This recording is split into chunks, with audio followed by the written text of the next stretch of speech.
Bienvenida, bienvenido a esta exploración. Hoy vamos a meternos de lleno, en un tema que es crucial, ¿no? Para cómo nos relacionamos y crecemos. La empatía, la compasión. Temas fundamentales, sí. Exacto.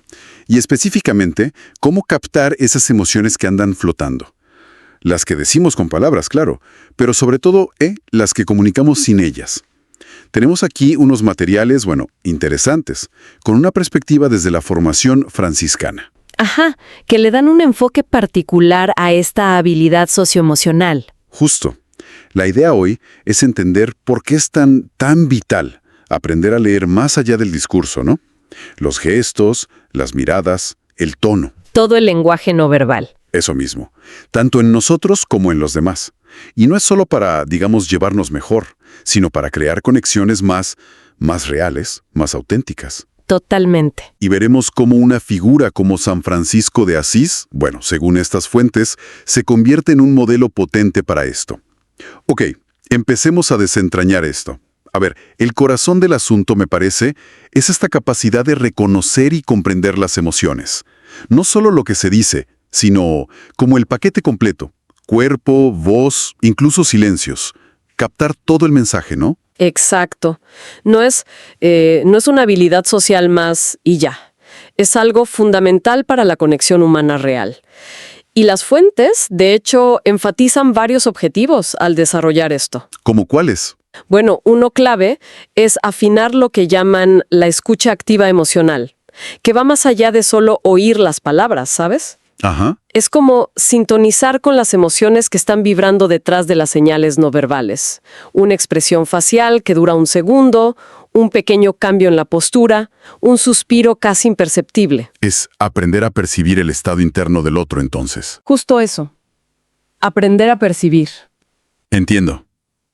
Como tener un radar emocional más sensible, digamos. Pero las fuentes no solo hablan de entender a los demás, ¿verdad? Recuerdo que también mencionan la importancia de mirarse a uno mismo. Precisamente. Ese es otro pilar fundamental. Fortalecer el autoconocimiento emocional. Se trata de volvernos conscientes de nuestras propias señales, las físicas y las emocionales. Por ejemplo, ¿cómo se siente la ansiedad en mi cuerpo? ¿Dónde la noto? ¿O qué gestos hago yo cuando me pongo a la defensiva sin darme cuenta? claro. Reconocer esto nos permite comunicarnos desde un lugar más auténtico, menos reactivo.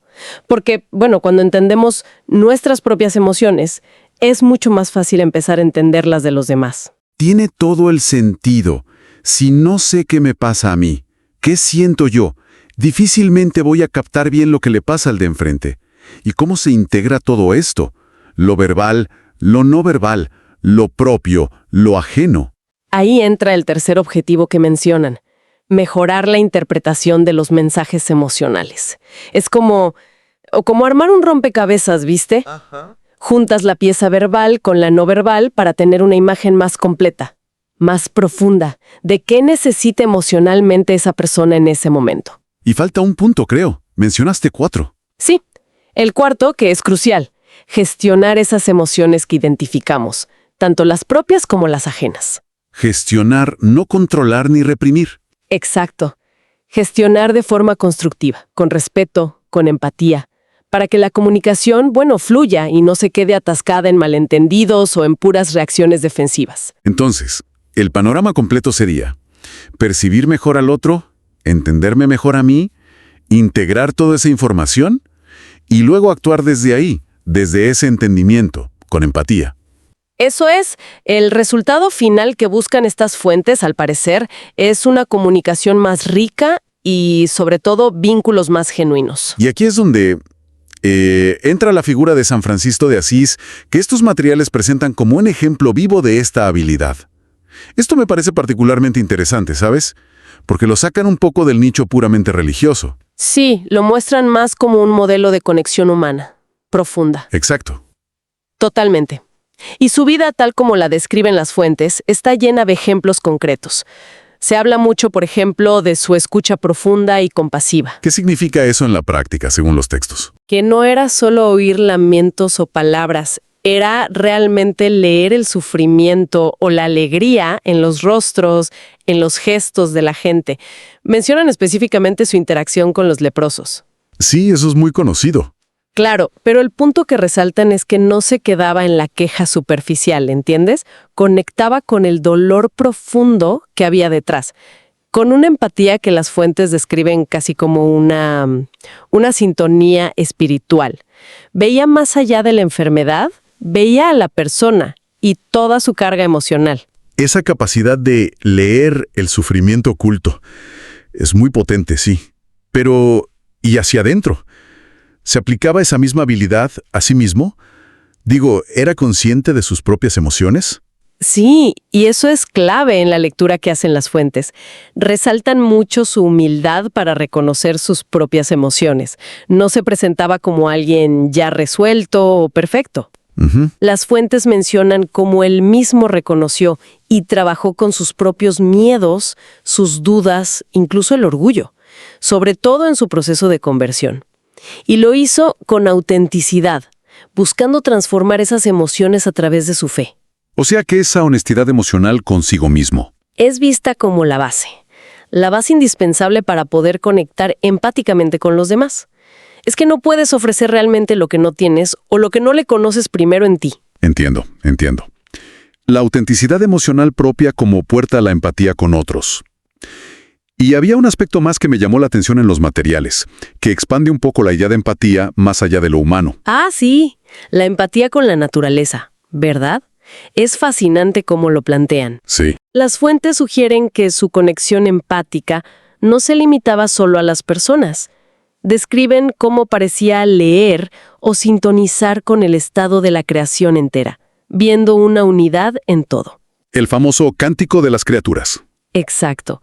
Su respeto y cuidado por los animales, por el sol, la luna, el agua, no era solo un gesto ecológico adelantado a su tiempo, digamos. Era una manifestación de esta empatía profunda. Una especie de reconocimiento espiritual de que todo está interconectado. O sea que, según esta perspectiva, desarrollar la comprensión emocional no es solo una herramienta para llevarnos mejor con la gente y ya. No, va mucho más allá. Es como un camino hacia algo más grande. Crecimiento espiritual, un sentido de unidad con todo. Exacto. Trasciende la simple técnica de comunicación. Bien, si esta habilidad es tan importante, tan transformadora como la pintan, ¿qué beneficios concretos podemos esperar si la cultivamos? ¿Qué destacan los materiales en la vida diaria, en la práctica? Los beneficios que describen son, la verdad, bastante amplios. Tocan casi todas las áreas de la vida. A nivel personal, por ejemplo, lo primero y más obvio es un mayor autoconocimiento. Entender qué sentimos y por qué. Exacto. Y cómo eso nos afecta. Y esto, a su vez, lleva a un mejor control emocional. Ojo, no se trata de reprimir nada. No, claro. Sino de gestionar las respuestas de forma más consciente, menos impulsiva, menos automática. Y el resultado directo de todo esto, pues, es un aumento notable de la empatía y la compasión, lo que contribuye a una vida interior más serena y a relaciones más armoniosas. Suena lógico. Si me entiendo mejor, reacciono mejor y por ende conecto mejor. Y en las relaciones más cercanas, la familia, por ejemplo. Ahí los efectos son muy, muy directos. Mejora drásticamente la comunicación familiar. Se aprende a escuchar de verdad, a captar las necesidades afectivas que a veces están escondidas detrás de las palabras. O de los silencios. O de los silencios, exacto. Y eso ayuda enormemente a resolver conflictos de manera constructiva, en lugar de que todo escale. Se crea un ambiente de mayor apoyo mutuo porque los miembros se sienten vistos, se sienten comprendidos en sus emociones. Y eso refuerza la conexión. Me imagino que esto se puede aplicar también a otros grupos. Las fuentes hablan de fraternidad, que entiendo se refiere a comunidades con un lazo fuerte, ¿no es así? Exacto, usan fraternidad por el contexto franciscano, pero podemos entenderlo como cualquier comunidad, grupo de trabajo, colectivo unido por un propósito. Vale. En esos entornos, desarrollar esta habilidad fortalece muchísimo la unidad y la cohesión del grupo. Se genera un clima de respeto y cooperación mucho mayor. ¿Por qué? Porque se reducen drásticamente los malentendidos. Claro, si todos están más sintonizados emocionalmente. Justo, cuando la gente sabe leer mejor las señales emocionales y responder con empatía, la resolución pacífica de los conflictos se vuelve la norma, no la excepción que confirma la regla. Y más allá de los grupos cercanos, ¿qué impacto tiene esto en ámbitos como el estudio o el trabajo? También es fundamental. Por un lado, mejora las habilidades interpersonales, que son cruciales hoy en día. Trabajar en equipo, comunicarse efectivamente con colegas, con clientes. Habilidades blandas que ya no son tan blandas. Para nada. Y es especialmente potente para el liderazgo. Un líder que sabe leer las necesidades emocionales de su equipo, que comunica con empatía, que puede gestionar las tensiones emocionales que surgen en cualquier grupo. Es infinitamente más efectivo, me imagino. Sin duda, puede adaptar su estilo, motivar mucho mejor, crear un ambiente laboral más sano, más productivo. O sea que no es una habilidad bonita de tener y ya está. Tiene un impacto muy tangible en la efectividad personal, profesional, además del bienestar en las relaciones, casi como una llave maestra para navegar el mundo social. Algo así, sí. Una habilidad transversal clave. Ahora, si no cultivamos esta habilidad, vamos a la otra cara de la moneda. ¿Cuáles son las consecuencias? ¿Los materiales también advierten sobre las dificultades que surgen por esta carencia? ¿Qué panorama pintan ahí? Ajá, sí, el panorama que pintan es bastante problemático, la verdad. La falta de estabilidad genera obstáculos importantes. A nivel personal, por ejemplo, la consecuencia más directa es una falta de autoconocimiento. No entendernos a nosotros mismos. Exacto. Si no entendemos nuestras emociones, actuamos de forma poco auténtica. A menudo nos vemos dominados por reacciones impulsivas, automáticas, ¿sabes? Sí, como en piloto automático. Justo. Y eso dificulta enormemente la gestión emocional sana y también la toma de decisiones conscientes. Es como vivir a merced de nuestras mareas internas sin saber ni cómo ni por qué se mueven. Me imagino que esa falta de timón interno se refleja directamente en las relaciones con los demás. Totalmente. En la familia, por ejemplo, se traduce muy a menudo en conflictos recurrentes. Conflictos que muchas veces nacen de simples malinterpretaciones de intenciones o de necesidades emocionales que no se expresaron bien o que no se supieron leer. Y eso genera distancia. Claro, puede generar una palpable desconexión emocional. Una sensación de frialdad o de indiferencia entre los miembros, aunque en el fondo se quieran.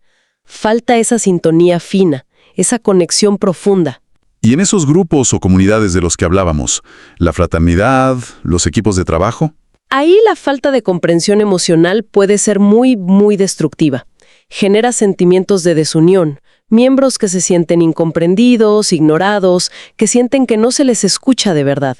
Caldo de cultivo para problemas. Es los rumores, los resentimientos, y se crea un ambiente general tenso, fragmentado, conflictivo. La confianza se erosiona muy rápido en esos casos. Y en el ámbito más amplio, digamos, trabajo, estudios, la sociedad en general. Las dificultades se vuelven muy evidentes también. Problemas serios en la comunicación interpersonal, lo que lleva a más conflictos, a menor colaboración, a un ambiente menos productivo y en general más desgastante. Y para el liderazgo me imagino que es fatal. Casi garantizado. Un líder incapaz de leer y gestionar las emociones del entorno, que no comunica con empatía, difícilmente va a poder inspirar, motivar o guiar efectivamente a un grupo. Termina siendo ineficaz. Queda clarísimo. No es un extra agradable, no es un lujo, es una habilidad fundamental. Su ausencia realmente puede sabotear nuestro bienestar individual y el de los grupos a los que pertenecemos. Esencial para una convivencia sana y productiva. Así lo plantean las fuentes, sí. Entendido el panorama general, la importancia que le dan las fuentes. Pero vamos a lo práctico, ¿no? ¿Qué pasos concretos sugieren estos materiales para cultivar esta habilidad? ¿Cómo podemos desarrollarla activamente? Proponen un enfoque bastante integral, que combina herramientas internas, de relación con otros, y bueno, dado el origen de las fuentes, también herramientas espirituales. Si empezamos por lo personal, el trabajo interno. Hay varias estrategias clave. A ver. Un punto de partida fundamental es la práctica de la autoconciencia emocional, o sea, entrenarse para notar las señales internas. Las físicas. Las físicas, sí.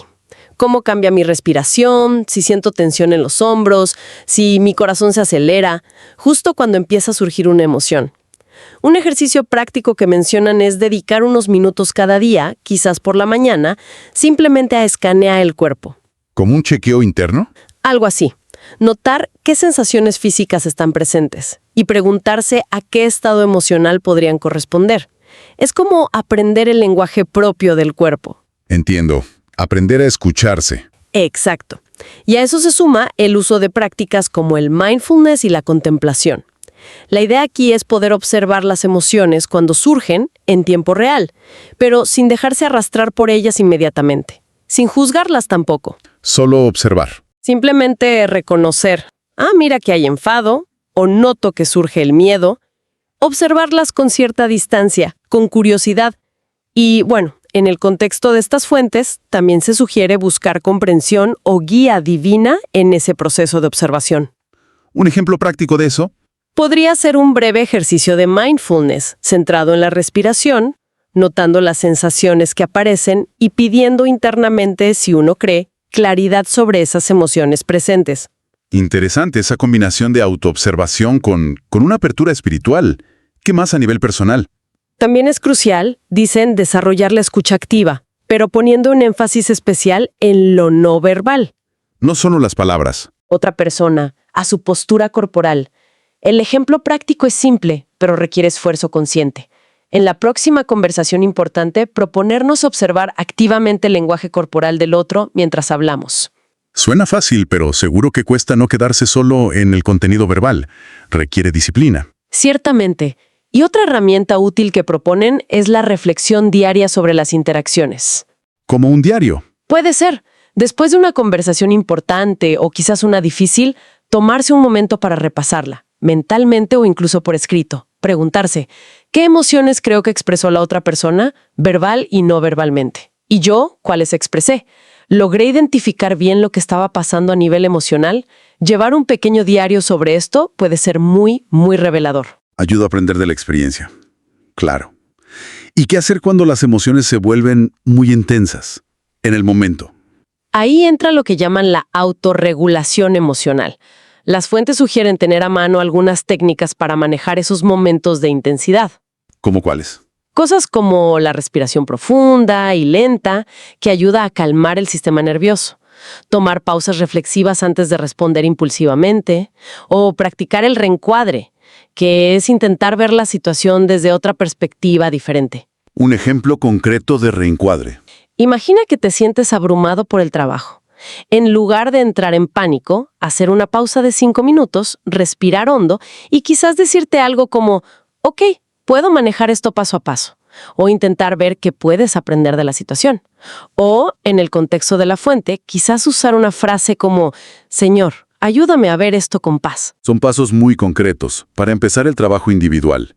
Pero mencionaste que también había estrategias a nivel comunitario, a nivel de grupo. ¿Cómo se fomenta esta habilidad colectivamente? Sí, porque claro, la empatía y la comprensión emocional florecen sobre todo en la interacción con otros. A nivel de comunidad o grupo, lo que las fuentes llaman fraternidad, las estrategias buscan como tejer esta habilidad en la dinámica colectiva del grupo. Entiendo. Un aspecto importante que señalan es fomentar la empatía a través de prácticas compartidas, como la oración o el discernimiento grupal, si el contexto es espiritual, claro. La idea es pedir colectivamente sabiduría para entender las emociones de los demás y para fortalecer los lazos del grupo. Un ejemplo práctico. Podría ser, iniciar una reunión importante con un momento de silencio o una breve oración pidiendo justamente eso. Claridad emocional para todos los presentes para poder escucharse mejor. Interesante cómo integran esa dimensión espiritual en la dinámica grupal misma. Sí, es muy propio de la fuente franciscana. Pero hay otras estrategias que son más universales, digamos. Es fundamental, dicen, crear espacios seguros para la comunicación abierta y la escucha activa. Espacios donde la gente se sienta cómoda para hablar. Exacto. Momentos designados donde la gente pueda compartir cómo se siente realmente, sus preocupaciones, sin temor a ser juzgada. Las típicas rondas de check-in emocional al inicio de las reuniones. ¿Cómo estás? ¿Cómo llegas hoy? Eso mismo.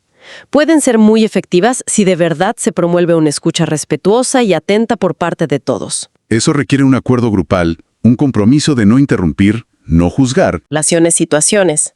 ¿Role-playing? Sí. Por ejemplo, representar un escenario común de desacuerdo dentro del grupo.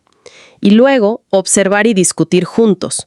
cómo se comunicaron las emociones ahí, cómo se respondió a ellas, qué funcionó bien, qué se podría mejorar. Esto permite practicar la identificación y la respuesta empática en un entorno más controlado, más seguro. Como un entrenamiento práctico para las situaciones reales. Muy útil. Exacto. Otro elemento que mencionan es el acompañamiento mutuo, ya sea formalmente, a través de la dirección espiritual, en contextos religiosos, o de manera más informal, creando una cultura de apoyo donde los miembros se ayudan unos a otros a reconocer y gestionar sus emociones de manera saludable. ¿Cómo se podría hacer eso? Un ejemplo podría ser establecer un sistema de compañeros de escucha o formar pequeños grupos de apoyo dentro de la comunidad donde se pueda hablar de estos temas con confianza. Y mencionaste antes el discernimiento, pero ahora en grupo. Sí, las prácticas de discernimiento fraternal. Esto básicamente significa tomarse un tiempo juntos, como grupo, para reflexionar sobre las dinámicas emocionales que están presentes en una discusión, en un proyecto, en un conflicto. No solo decidir qué hacer, sino cómo nos sentimos al respecto. Exactamente. Entender cómo nos sentimos como grupo ante algo y por qué. Un ejemplo de cómo aplicarlo sería dedicar un tiempo de silencio o de oración en medio de un debate acalorado para buscar claridad sobre las emociones subyacentes que están influyendo en la conversación. Veo que es un enfoque bastante completo. Va desde el trabajo muy personal de autoobservación hasta la creación de una cultura grupal que apoye activamente la inteligencia emocional y la empatía de todos. Sí. Es un planteamiento integral. Y las fuentes van un poco más allá, ¿verdad? Recuerdo que sugerían formas muy específicas de tejer estabilidad en la vida de grupos formativos concretos, como mencionaban Jufra o la OFES. Aunque los nombres sean específicos, la idea de integrarlos sistemáticamente podría servir para cualquier grupo que busque esto. Totalmente. La propuesta es que no sea algo puntual, una charla aislada, sino que sea parte del tejido formativo habitual del grupo. ¿Cómo? Mencionan, por ejemplo, incluir regularmente dinámicas de escucha activa y observación no verbal en los encuentros formativos. Un ejercicio simple podría ser pedirle a alguien que represente una emoción solo con gestos y lenguaje corporal y que los demás intenten identificarla y, más importante, describir qué señales vieron para llegar a esa conclusión. Haciéndolo parte de la rutina formativa de las reuniones habituales. Exacto. También sugieren fomentar el discernimiento emocional en momentos de oración o reflexión conjunta. Usar esos espacios no solo para pedir cosas externas, sino para pedir claridad sobre las emociones propias y las del grupo respecto a una situación concreta que estén viviendo. Un ejemplo. Una contemplación guiada sobre los sentimientos, miedo, esperanza, frustración, lo que sea, que despierta un desafío comunitario que estén enfrentando. Ponerle nombre a esas emociones colectivas. Entiendo. Y en cuanto a formación más estructurada, más formal. Proponen realizar talleres específicos sobre comunicación asertiva y empatía, o sea, capacitación formal, donde se enseñen y sobre todo se practiquen habilidades concretas. ¿Cómo cuáles? Como expresar las propias necesidades emocionales de forma respetuosa, sin agresividad, pero con claridad. Y también cómo responder empáticamente a las necesidades emocionales de los demás. Practicar respuestas empáticas en escenarios simulados sería parte clave de estos talleres. O sea, no dejarlo solo a la buena voluntad de cada uno, sino dar herramientas concretas y practicar su uso.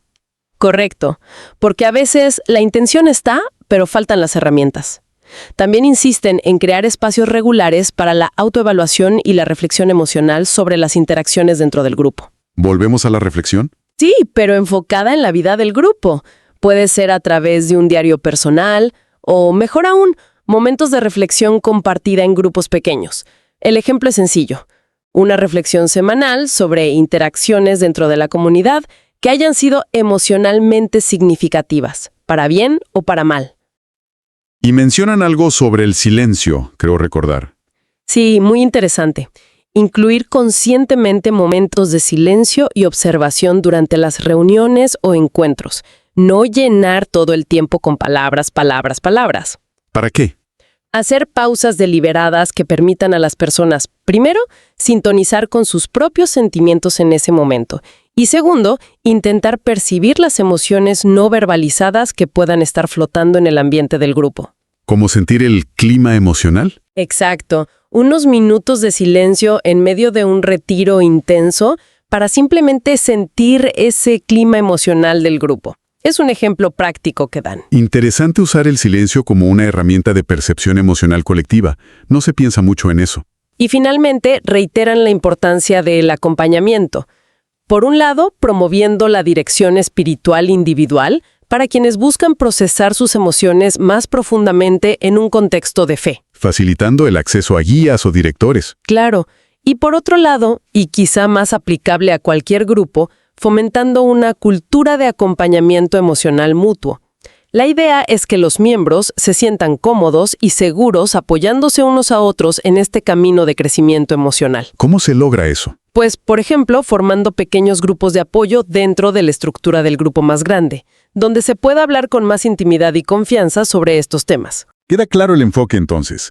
Muy estructurado, integrando la habilidad en todas las facetas de la vida grupal. Desde la formación teórica hasta la oración o reflexión, la convivencia diaria, las reuniones. Sí, un enfoque muy 360 grados. Y todo, según la fuente, inspirado en ese modelo franciscano de empatía profunda. La verdad es que es una hoja de ruta bastante detallada para cualquier colectivo que quiera tomarse en serio el cultivo de la inteligencia emocional. Bueno, haciendo un balance de todo lo que hemos explorado hoy, queda bastante claro, ¿no? Que esta habilidad de comprender y reconocer las emociones, las nuestras, las ajenas, leyendo todos los canales, no solo las palabras, es mucho, mucho más que una simple técnica social. Definitivamente. Los materiales la presentan como una vía potente hacia un mayor autoconocimiento, primero que nada. Luego hacia relaciones mucho más auténticas, más profundas y, en definitiva, hacia comunidades más cohesionadas, más compasivas. Sí, con un impacto a todos los niveles. Y el ejemplo de San Francisco, en su contexto, sirve como un potente recordatorio de esa profundidad, de hasta dónde puede llegar esta habilidad.